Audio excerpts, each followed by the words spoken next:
COVID-19 has been difficult for everyone, especially women. It actually didn't change anything that women were experiencing financially, except it brought the financial issues to the forefront. Women of all ages have been struggling, especially women with small children and women in their retirement age. Now, ladies, have you ever thought about your personal finance and how it's correlated to your personal health?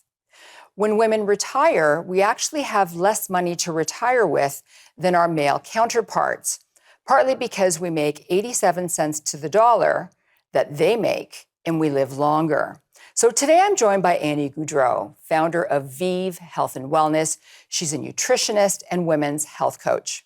Annie's here to inform us that health is wealth. And how do we manage this currency in the face of longer lives? Welcome to Finances Personal, Annie.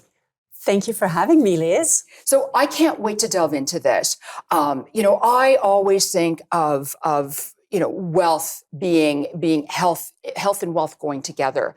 Without wealth or without health, you don't have anything really. So I'd like you to talk about the fact that wealth and health are extremely correlated, especially with Finances Personal. Totally, because just like finance, health is extremely personal. And so many of the same principles that you do apply in finance apply in the realm of health. So it's incredible, the parallels. Now, I would have not thought of that not being a officially traditional financial person.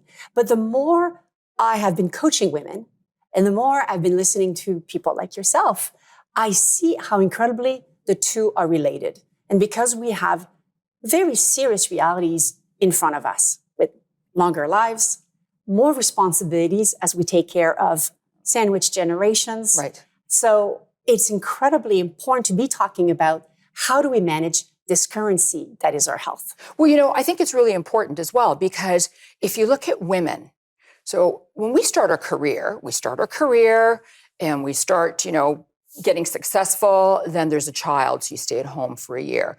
Then you try to claw back into where you were, but you're kind of, 2 steps forward, 3 steps back. And then there's another child in your life. So then you're at home again. And then, as you said, the sandwich generation, your parents get sick. You're in the middle. You've got your mother, your father on the other side. Your spouse gets ill. Your child gets ill. So as women, not only do we make less, we live longer with less. And, in finance, we build a portfolio to secure our future, right? If you look at people's work experience, men, their trajectory typically goes up. With us, it's this. So what would be the basic component of a health portfolio to help us get back on track?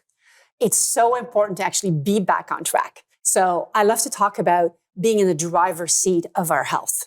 And there are really 3 components to that portfolio.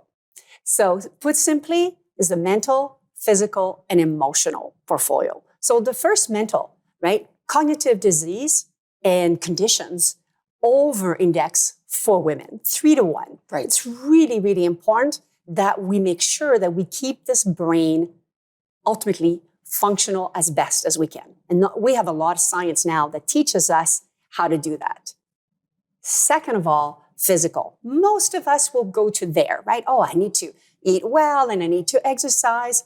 Absolutely. In this case, it's really a function of use it or lose it. Right.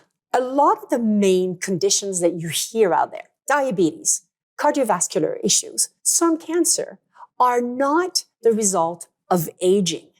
They're the result of neglect, of poor lifestyle choices.